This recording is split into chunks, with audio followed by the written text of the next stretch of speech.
I'll never tell.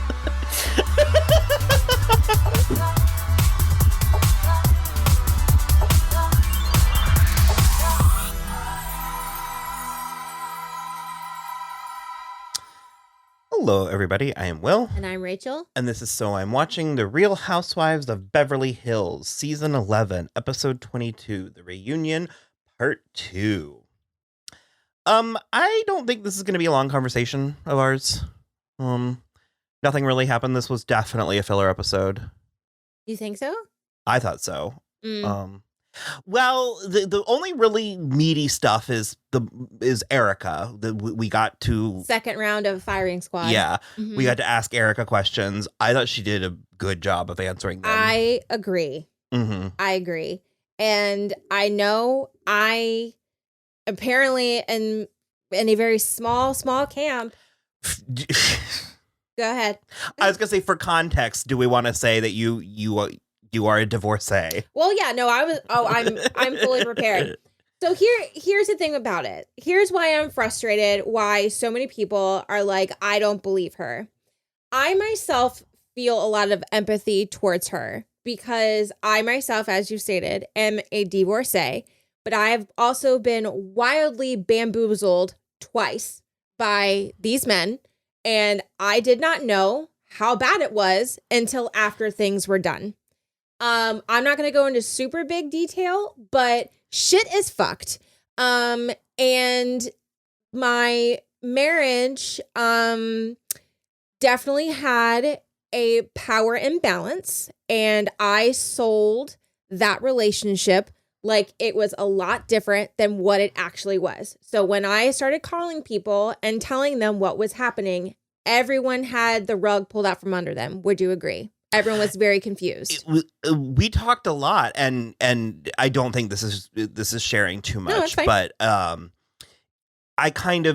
I felt personally kind of guilty when you guys were breaking up, because I was like, as your counsel, I felt like I should have seen this. I should have known about this. And you told me that you were like, I was very deliberate with what I told you and what I didn't tell you. Yeah. You were like, because to a large extent, with being as close as we were, you were like, I needed you to believe what I wanted to believe. Yes. But Like, also to that point as well, I didn't realize what exactly was going on because I was in a very emotionally and mentally abusing situation. And then when you're finally away from it and all you want is for people to say, welcome back to the fold. And instead, all you're getting is guns pointed at you. Like, why didn't you? Yeah. Why didn't you leave? What, how could you be so stupid? Well, what about the money? What about the money? As much as people want to say like, oh, if that were me in that situation, the first sign of trouble, I would have left. No, you fucking wouldn't. No, you absolutely would not. And to be Erika. And again, especially if you're committed to this thing. Exactly. By many means, if not all, her livelihood, her success, what she has is directly tied to this relationship. Absolutely. When she says, where am I going? Exactly. But she literally said, am I going to your house? Which, there's a scenario where that could have been the case, but it's like... But you're dealing with shame. You're dealing with fear. You're dealing with confusion. You are dealing with all of the questions. Shame is a big, big part of it. So there are so many levels to this. And then add in the part where he is a famous lawyer. And, so we're probably dealing with someone who is a narcissist. You're dealing with someone who is extremely powerful. You don't know how bad he can fuck your life up if you leave. So there's so many levels of feeling trapped in that relationship. And so I believe her. And you've said it many times. She was the gangster's girlfriend. Yes, I agree. She probably knew that things were not on the up and up. Well, I said I think that there was a suspicion. Yeah. And because everybody's in an internet tweet, in an internet comment, everybody's all high and mighty about how, well, I would have done this. And it's like, you don't know until you're in it. Until you're there and no one's watching, you don't know what you'll let slide. Oh, yeah. Like what you'll do, what you'll allow. And I mean, the mere fact that there is such a thing as like, white collar crimes versus, it just kind of goes to show you that sometimes people make concessions. Like people are like, well, maybe I can live with this. Oh, yeah. Or maybe I can live, Looking back, I mean, in a lot of the situations, because let's be honest, none of my relationships have been healthy. No. With the therapy. Until you're in one of those situations, you do not know how you're going to act. If you're the type of person that's just like one whiff of danger and you're out of there, good on you. I hope so. For your sake, I hope you get out so fast. And if you're watching this and you're in this situation, please know that you can get out of it. I'm sure we could probably post something somewhere, but like, go talk to somebody. Being on the other side of it, I moved in with my best friends and I'm having a great fucking time. Mm-hmm. So just know that you were able to be better and it will get better. And this is not all that you have. But so I just hope that those people who are casting stones would turn and look inward and be like, do I really think, or like, I just wish that more people would hold space for her in this situation. And I'm willing to be like the one man band when it comes to Erika. Yeah, with my little flag. With your pennant. Yeah. I'm totally willing to do that because you don't know until you were in someone's shoes. I thought she was there this episode. I thought she showed up. She was ready to go. She had all of her answers locked and loaded. She even made a few jokes. She laughed a few times. It seemed like the other women were more empathetic towards what was happening in her plight. I would like to believe, I don't know if this is naive of me, but I would like to believe that at the end of the day, these women are friends and that they're certainly capable of making amends and stuff. Well, I mean, these people are not made of stone. I'm sure that there is a level of love and empathy that they are feeling just as women, because we experience this. Because they even said that, like, apparently Sutton had a baseball. Yeah, she had a fucking baseball team that she didn't know about. Like, so that's where I get frustrated with Sutton, because it's like, you of all fucking people granted, we don't know what went on behind the scenes, but like, you should be a little bit more like, I get it. No, I get it. So shame on her for going that hard. They've touched on this. And I think it is also another point that isn't being talked about a lot. But I do think Erika was in a, for lack of a better word, I'll say slightly abusive relationship. I mean, the mere fact that she broke down sobbing the moment he told her he was proud of her, that doesn't feel like a healthy. No. And I remember when they played that, like, in the moment. Initially. Yeah. And it was just kind of like, because which is what Kyle was getting at. What Kyle was like, we gathered the subtext. I mean, her sobbing, saying thank you, saying thank you for saying that. The subtext was, it's like a distant father the whole time. Yeah, it just doesn't. There's nothing there. And I was ready. I'm sure it's going to come up about, but there are victims involved and like, why? Well, they even said it like you're painting and they'll yourself. say it again. Yeah. But you're painting yourself as the victim. She's allowed to say that she is a victim in this. She is not the number one victim. Because so here's the thing. For us, the viewer, she is a character in a story. She's but one character in a story. For her, she is a victim. She is the victim. I mean, yes, it is difficult and upsetting and hard to know that bad things happen to people, but to a large extent, they're abstract concepts.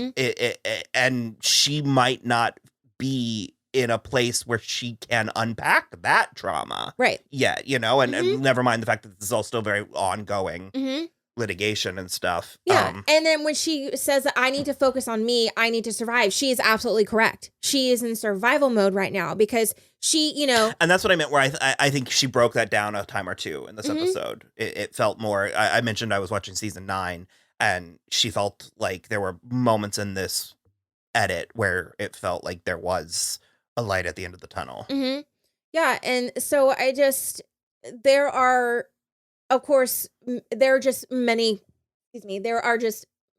victims in this entire situation. It doesn't have to be so black and white. This is like fucking multicolored. It's not even gray. I mean, there are likely so many layers that we don't even know about, allegedly. If, things were done, which I think that they were done, but I don't think it's fair to be like, well, no, she's the one because she's pretty and she's on the TV show and, she was on tour and all this stuff. And it's like, you don't know. When she said that she handed over every single paycheck to her husband, I was like, oh, that's 100% correct. There is no way that man. As in not the correct thing to do. But no, no. Believable. No, but it just checks with that type of power dynamic. For sure. I mean, we were going through it with the Free Britney stuff where they're like, well, she doesn't even know how to go to the bank. And it was like, so then teach her. Yeah, exactly. Exactly. But so then that's a whole other thing to think about when she is stuck in this marriage. If she's like, I don't know how to write a check. I don't know how to go to a bank. Like how am I to exist in this world without my husband? And when people are like, well, who doesn't know how to do that? And it's like people who don't have to. Yeah. There are so many people. Well, I mean, we're even at a generation now where I think that if I were to ask someone who's 28 years old if they know how to write a check, they probably don't know how to. I know how to. I worked at a bank for 5 years. But like for me to suggest, for someone writing a check, I doubt that, that there are a lot of people that know how to do that. I feel like the only other, we talked about Dorit talking a lot. And I mean, granted, she does. But I also feel like we're overselling. Like, I don't feel like she is quite the bulldozer that they make her out to be. I'm only one season in. I mean, is she? She's just long-winded. Yeah, I think she's paying too heavy of a price for that crime. Yeah. But I think the only other real meaty part of this episode was Kathy Hilton. I get the sense that she is a proud woman. Especially since every time she goes to cry, she swallows it. Yeah. You can hear her swallow. I think this might be the first time she's cried in about 6 years. Jesus. Do you get that sense? I don't think that I think that this is the first time she has full-bodied a cry. I'm sure she's been oh, of course, but plenty of times. I think she's opening herself up in a way that I do find, I hate to say it, but I find her and them fascinating. I grew up with Paris. Paris was our generation of it girl. And so I do have a fondness for the brand, for the family. I don't know too. I mean, I know that they are from wealth. So I know that Rick he didn't build the wealth because it went back to Conrad. But I am very curious as to who she is and what her life was like. I mean, because she name dropped Michael Jackson in the episode a few weeks ago, and they flashed back to it here. And they actually did bring that back up, that conversation about race, and it was nice to bring it back up, and it was nice that it did seem that it had a impact on everyone, but especially Kathy, because Kathy was very vocal with that too, where she kind of said to Garcelle that I genuinely hadn't thought about things that way. I mean, we have a tendency to sometimes check things off. It's like if you learn something or make peace with something in a certain part of your life, sometimes you can be like, cool, pass that test. And it's ongoing. Learning is not linear, But no, I do find her, she is slightly enigmatic. There, even in this reunion, I mean, Dorit finished her sentences once or twice. And I find that very fascinating that she starts sentences but doesn't finish them because she sort of waits for other people to fill in the blanks, I don't even think that she is waiting for other people. I think that she gets wrapped up in the details, and so she takes too long, and so then people jump in. And I mean, I'm guilty of that. I very much get muddled in detail sometimes. Oh, and that definitely can happen, but I do think it is this, there are elements of strategy for her. I think it's one of the ways that she is, the kingpin, the queen, the queen pin that she is on this show. But it was very interesting and a little surprising to see her break down that way. And I am curious to know. I mean, obviously, I gleaned from the clip that in season 1, Kim and Kyle fought, and she didn't like it. Oh yeah, well that was really. It was bad. Okay. When she said you stole my house, that was the Lakeith house referring to. Okay. Yeah. There are layers. So their mom was a stage mom, and so she was Kris Jenner before Kris Jenner. Okay. Yes. So that's why all three of them have had some kind of career. And she was so they do have baggage with their mother. So I've never gotten anything other than a very loving relationship, but I feel like that the boundary between mother, daughter, friend, peer, manager, client was crossed many times. So I feel like that there was probably not unhealthy, but Kathy just seems very protective of their mother and her legacy. Well, it was the 4 women. I mean, the bond between women is so very strong. And so that's what I'm saying. Like, I don't think that their relationship, their group dynamic was unhealthy. I find it probably would be interesting. Well, I know a person who has a challenging relationship with their. It's not you. I was going to be like, is it me? Is it me? Because we can unpack that here too. With their mother and the lengths that they go to. It's similar. The lengths that they go to really sort of create a version or to uphold a version of her is very interesting. Yeah, the mother-daughter relationship is so fascinating and so toxic. Just a lot of like my research and just like being in therapy and the things that I've learned. I mean, it's fascinating and it makes my brain hurt trying to think about it. So I think that their mother was a bulldog, and I think that their mother was a sense of stability for them. And I think when they lost her, and she died of breast cancer. So, I mean, watching someone you love and watching your stability fall away slowly over time, I mean, it's horrific. So I'm sure that there's probably a lot of stuff that hasn't been processed. And then you were dealing with each daughter's attachment to their mother, and then the mother isn't there anymore to kind of peacekeep between the 3. So everyone is fighting for their piece of how they feel that they should represent their mother. And so it's just the whole big thing. I feel like the only other real thing that we got into was Lisa Rinna and her feelings about Amelia and Scott Disick's breakup. I don't know Amelia or Scott Disick. I'm more familiar with Scott as a person, as a figure. But I try to not be judgmental about people and relationships and stuff like that. I am trying to imagine. I mean, I'm 36 years old. He's 38. He has 3 children. I do not. He is already connected to one dynasty. There is an element of me that is sort of like, what would I want with a 19-year-old? I mean, I had one when I was 30 and it was just okay. And I felt weird. So I can't imagine adding like, yeah. So if I were to judge, I would feel some type of way about it. Like I said, I don't know them. From Amelia's perspective, I kind of get it.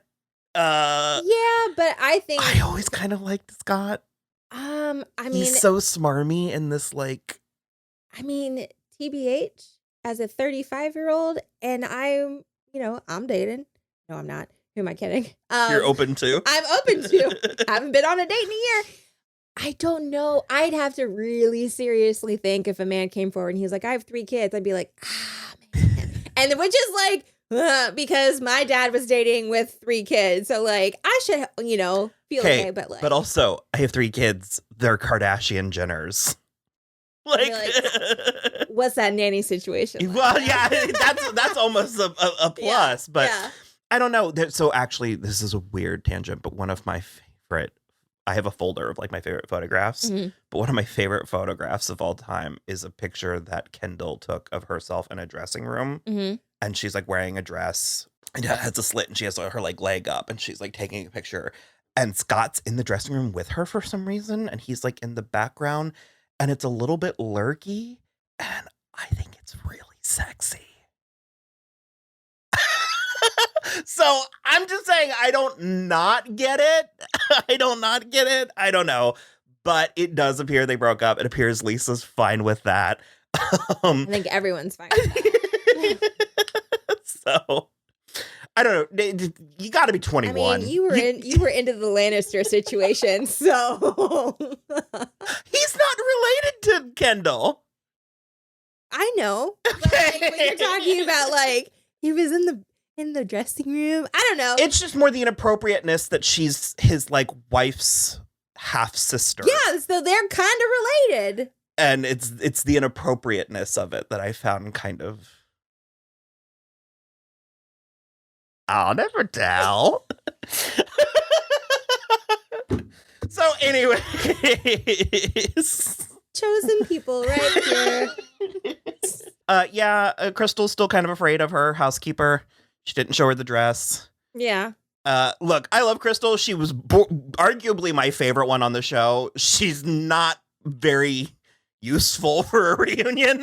Yeah, well, and it's her first one too, so she's probably overwhelmed, and like, you know, she was gonna be overshadowed by Erika stuff anyway. So like, and we got 2 more weeks. Yeah, she's apparently gonna make a cockeyed comment Erika's way in next week, so we'll see. Oh yeah, about her anger. Well, yeah. I'm mad already. I was gonna say, tune in next week to have the exact same conversation. Yeah. Maybe you'll get more juice about my trauma. Aren't you excited? No, it'll get better, guys. So. And just fully vet your husbands before you marry them. I mean. All right. Well, we'll see you next week. And. Bye.